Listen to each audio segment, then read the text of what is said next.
వైశాఖ మాసం ఈరోజు 18వ రోజు. వైశాఖ పురాణమునందలి 18వ అధ్యాయం విష్ణువు యముడిని ఊరడించుట గురించి మనం తెలుసుకుందాం. ఈ వైశాఖ పురాణములో 18వ అధ్యాయం చాలా ఆసక్తికరమైనదని చెప్పవచ్చు.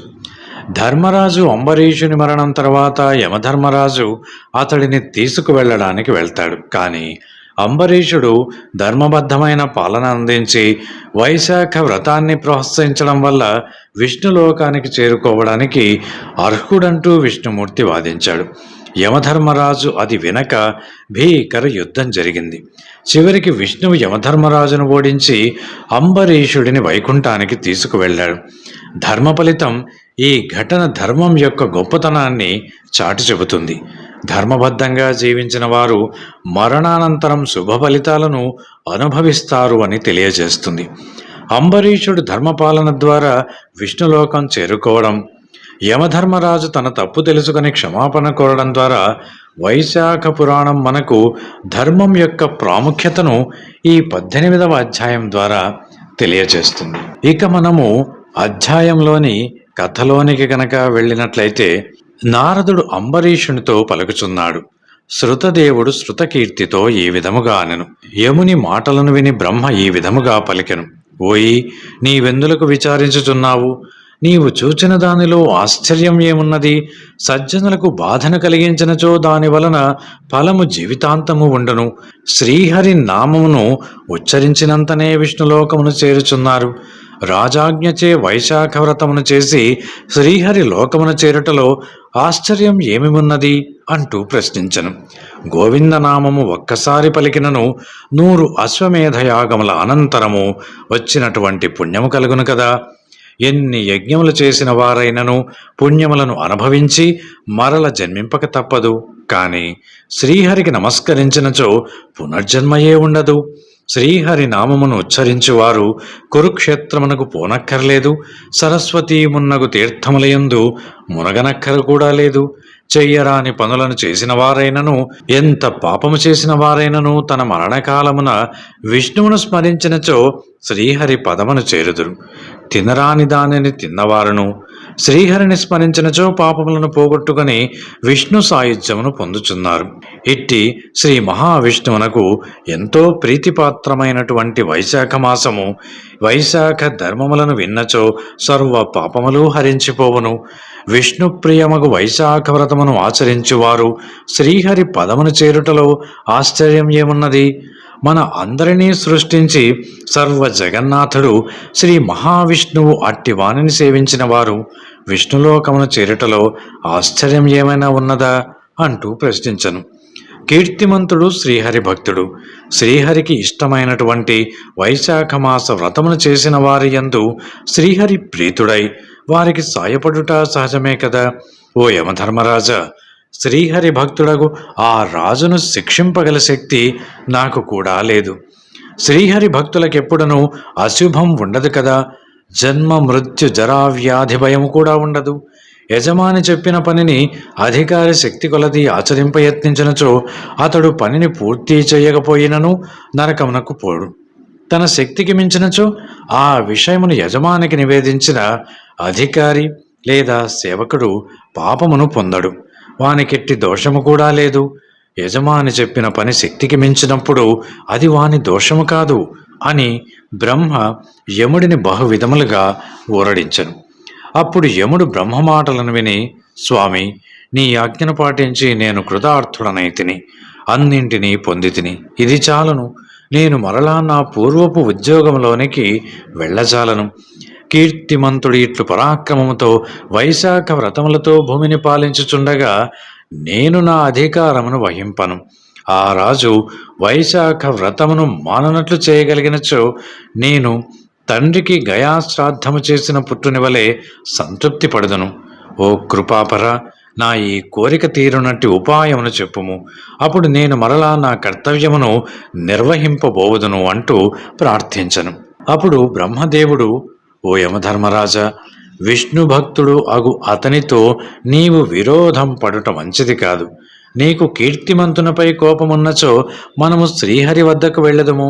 జరిగినదంతయు శ్రీమన్నారాయణునికి చెప్పి ఆయన చెప్పినట్లు చేయుదము. సర్వలోకములకు కర్తయగు ఆ శ్రీమన్నారాయణుడే ధర్మ పరిపాలకుడు. మనలను శిక్షించువాడు కూడా ఆయనే, మనలను ఆజ్ఞాపించు నియామకుడు కూడా ఆయనే. శ్రీహరి మాటలకు మనము బదులు చెప్పదగినది కూడా ఉండదు కదా. కీర్తిమంతుడను శ్రీహరి భక్తుడొకటిచే అతనికి బదులు మనం ఏవియూ చెప్పజాలము. శ్రీహరి వద్దకే వెళ్ళదుము. యమధర్మరాజును వెంట పెట్టుకుని క్షీర సముద్రమునకు దగ్గరకు వెళ్ళిరి. జ్ఞానస్వరూపుడు, నిర్గుణుడు, సాంఖ్యయోగములతో కూడినవాడును పురుషోత్తముడనగు శ్రీహరిని స్తుతించను. అప్పుడు శ్రీహరి వారికి ప్రత్యక్షమయ్యను. బ్రహ్మ యమధర్మరాజు ఇద్దరును శ్రీహరికి నమస్కరించిరి. శ్రీహరియు వారు ఇరువురిని చూచి, మీరు ఇద్దరూ ఎందులకు ఇచ్చటకు వచ్చితిరి? రాక్షసుల వలన బాధ కలిగినదా? యముని ముఖము వాడియున్నదేమి? అతడు శిరము వంచుకొని ఏల ఉండెను? ఓ బ్రహ్మ, ఈ విషయమును నాకు తెలుపుము అంటూ అడిగెను. అప్పుడు బ్రహ్మదేవుడు, మీ భక్తుడగు కీర్తిమంతుని పరిపాలనలో ప్రజలు అందరూ కూడా వైశాఖ వ్రతమును పాటించి విష్ణులోకమునకు చేరుచున్నారు. అందువలన యమలోకము శూన్యమై ఉన్నది. అందుచే ఇతడు దుఃఖపడుచున్నాడు. ఆ దుఃఖమును ఆపుకోలేక కర్తవ్య పరాయణుడగు యముడు కీర్తిమంతునిపైకి దండెత్తి వెళ్ళను. తుదకు యమదండమును కూడా ప్రయోగించను. కీర్తిమంతుని రక్షించుటకై వచ్చినటువంటి మీ సుదర్శన చక్రముచే పరాభూతుడై ఏమి చెయ్యవలయనో తెలియక నా వద్దకు వచ్చను. నేనును ఏమి చెయ్యుదును స్వామి? నీ భక్తులను శిక్షించుటకు మేము చాలము. అందువలన మేము నీ శరణుగోరి వచ్చితిమి.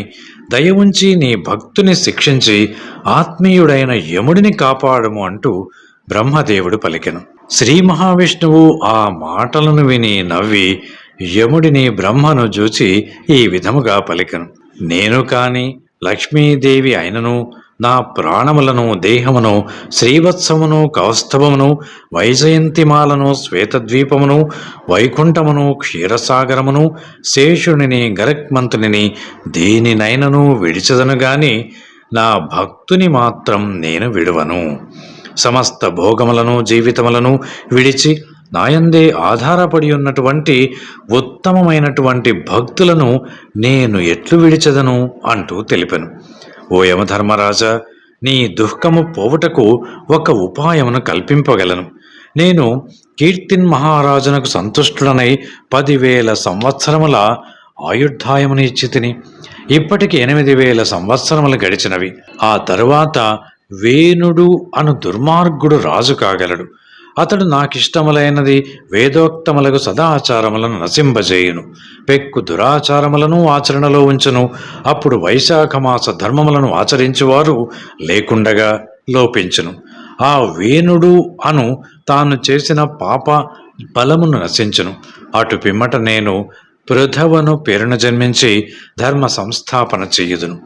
అప్పుడు మరలా వైశాఖ ధర్మములను లోకమున ప్రవర్తింపజేయగలను. అప్పుడు నాకు భక్తుడైన వాడు నన్నే ప్రాణముల కంటే మిన్నగా నమ్మి వ్యామోహమును విడిచి వైశాఖ ధర్మములను తప్పక పాటించును. కానీ అట్టివాడు 1000 మందిలో ఒక్కడు మాత్రమే ఉండను. అనంత సంఖ్యలోనూ జనులలో కొలది మంది మాత్రమే నా ఈ వైశాఖ ధర్మములను తప్పక పాటింతురు. కానీ అట్టివాడు 1000 మందిలో ఒక్కడు మాత్రమే ఉండను. అనంత సంఖ్యలోనూ జనులలో కొలది మంది మాత్రమే ఈ వైశాఖ ధర్మములను నెరిగి పాటింతురు. మిగిలిన వారు అట్లుగాక కామ వివశులయ్యుందురు. ఓ యమధర్మరాజా, అప్పుడు నీకు వలసినంత పని ఉండును. ఏమాత్రం విచారపడకము. వైశాఖ మాస వ్రతమునందును నీకు భాగమును ఇప్పింతును. వైశాఖ వ్రతమును ఆచరించు వారందరూ నీకు భాగమునిచ్చినట్లు చేయుదును. యుద్ధంలో నిన్ను గెలిచి నీకు ఈయవలసిన భాగమును రాకుండా చేసిన కీర్తిమంతుని ఉండియు నీకు భాగమును వచ్చినట్లు చేయుదును. నీకు రావలసిన భాగము కొంత అయిన వచ్చినచో నీకునూ విచారం ఉండదు కదా అంటూ పలికెను. ఇచ్చట గమనింపవలసిన విషయం ఏమంటే, కీర్తిమంతుడు యముడిని ఓడించి భాగమును గ్రహించుట ఏమని మనకు సందేహం రావచ్చు. ఈ వైశాఖ వ్రతము చేసిన పాపాత్ములు నరకమునకు పోకుండా విష్ణులోకమునకు పోవుట అనగా, నరకమునకు పోవలసిన వారు యముని భాగము కాని వారు యముని భాగము కాకుండా విష్ణులోకమునకు పోవచున్నారు. ఇందులకు కారణమెవ్వరు? రాజైన కీర్తిమంతుడే. ఇతడు శాసనము చేసి బలవంతముగా ప్రజలందరినీ వైశాఖ ధర్మమును ఆచరించు వారినిగా చేసెను. కావున యముని భాగమున కీర్తిమంతుడు గెలుచుకొనట అనగా ఇప్పుడు శ్రీహరి వైశాఖ ధర్మమును ఆచరించువారు యమునికి కూడా భాగమునిచ్చుట చేయుదును. అంటే వైశాఖ వ్రతమును ఆచరించు కీర్తిమంతుడను యమునకు తానును భాగమునిచ్చినట్లు చేయును. ఇందువలన యమధర్మరాజు మనస్సున కాస్త ఊరట కలుగునని శ్రీహరి అభిప్రాయం. ఈ వైశాఖ వ్రతమును ఆచరించువారు ప్రతిదినమునను స్నానము చేసి నీకు అర్ఘ్యమునిత్తురు. వైశాఖ వ్రతము చివరి నాడు జలపూర్ణమైన కలశమును పెరుగన్నమును నీకు సమర్పింతురు. అట్లు చెయ్యని వైశాఖ కర్మలన్నయూ వ్యర్థములగును. అనగా వైశాఖ వ్రతమును ఆచరించువారు ప్రతిదినము స్నాన సమయమున యమునకు అర్ఘ్యమును ఇయ్యవలెను. మరియు వృతాంతమున జలపూర్ణమైన కలశమును పెరుగన్నమును యమునకు నివేదింపవలేను. యముని పేరుతో దానమియ్యవలేను. అట్లు చెయ్యని వారి పూజాది కర్మలన్నీ కూడా వ్యర్థములగును అని భావం. కావున ఓ యమధర్మరాజా, నీకు ఈ విధముగా భాగమునిచ్చు కీర్తిమంతునిపై కోపమును విడువుము. ప్రతిదినము స్నానమున అర్ఘ్యమును, చివరి దినమున జలకలశమును పెరుగన్నమును భాగముగా గ్రహింపుము. ఇట్లు చెయ్యని వారి వైశాఖ కర్మలు వ్యర్థమై వారు చేసిన పుణ్యపాపములను అనుసరించి నీ లోకమున ఉందురు. ధర్మాధర్మములను నిర్ణయించు నిన్ను విడిచి నన్ను మాత్రమే సేవించు నా భక్తులను నా ఆజ్ఞానుసారము శిక్షింపుము.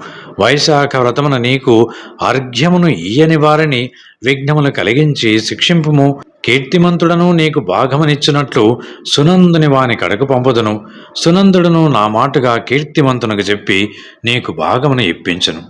శ్రీహరి ఈ విధముగా యమధర్మరాజును ఊరడించి అంతర్ధానమయ్యను. బ్రహ్మయ్యను యమునకు చెప్పవలసిన మాటలను చెప్పి జరిగిన దానికి విస్మయపడుచు తన వారితో కలిసి బ్రహ్మ తన లోకమునకు వెళ్ళిపోయెను. యముడను కొద్దిపాటి సంతోషముతో తన నగరమునకు తిరిగి వెళ్ళెను. శ్రీ మహావిష్ణువు పంపిన సునందని మాటను పాటించి కీర్తిమంతుడు వాని ఏలుబడిలోని ప్రజలందరూ వైశాఖ వ్రతమును ఆచరించుచు యమధర్మరాజునకు ప్రతిదిన స్నాన సమయమున అర్ఘ్యమును, వ్రతాంతమున జలకలశమును దధ్యన్నమును సమర్పించుచుండిరి. ధర్మరాజునకెవరైనను అర్ఘ్యము మున్నగు వానిని ఇయ్యనిచో యమధర్మరాజు వారి వైశాఖ వ్రత ఫలమును గ్రహించును. కావున వైశాఖ వ్రతమును ఆరంభించు ప్రతివారును ప్రతిదినము స్నాన సమయమున యమునకు అర్ఘ్యమును ఇయ్యవలెను.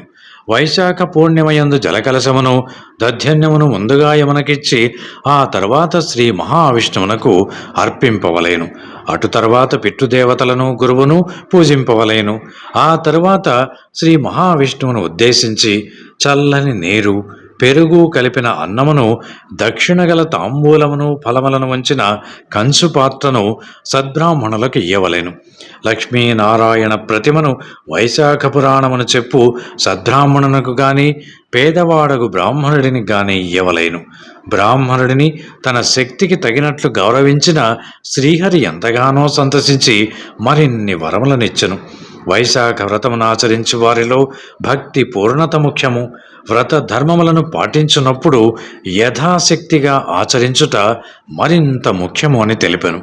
ఈ విధముగా వైశాఖ వ్రతమును ఆచరించువారు జీవించినంత కాలము అభీష్ట భోగములను అనుభవించుచు పుత్రులు పుత్రికలు మనమలు మనవరాండ్రు మున్నగు వారితో సుఖముగా శుభలాభములతో ఉందరు. మరణించిన తరువాత సకుటుంబముగా శ్రీహరి లోకమును చేరుదురు. కీర్తిమంతుడను యథాశక్తిగా వైశాఖ వ్రతమును దాన ధర్మములను ఆచరించి సకల భోగ భాగ్యములను సర్వ సంపదలను అనుభవించి తన వారితో శ్రీహరి సాన్నిధ్యమును చేరను. కీర్తిమంతుని తర్వాత దుర్మార్గుడు నీచుడు అగు వేణుడు రాజయ్యను.